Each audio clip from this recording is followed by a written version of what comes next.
Excellencies, Ministers, Under-Secretary General of the United Nations, distinguished delegates, ladies and gentlemen.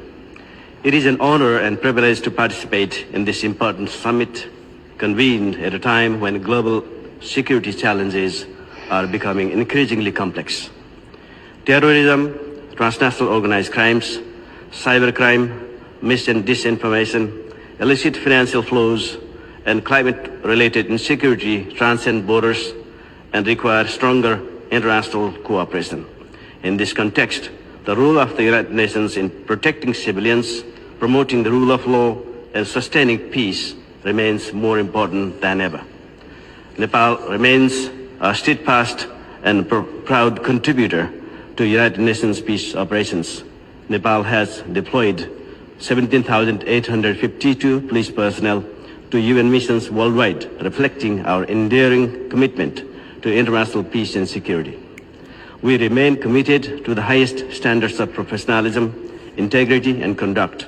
The protection of civilians, especially women and children, remains central to our peacekeeping efforts, and we continue to strengthen accountability at all levels.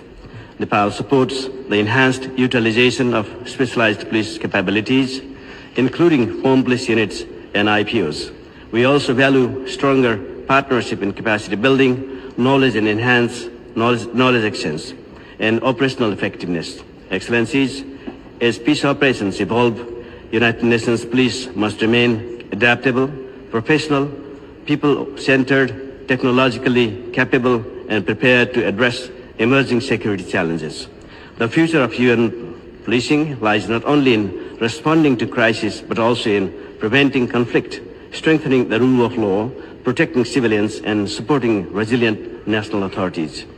UN police must continue to uphold human rights, community-oriented policing, inclusive leadership, and meaningful partnership to advance sustainable peace and security. In closing, Excellencies, today's challenge demands stronger multilateralism, innovation, and collective action.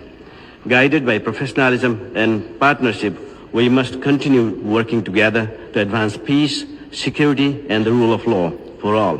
Nepal remains ready to contribute its parts. Thank you. Jai Nepal.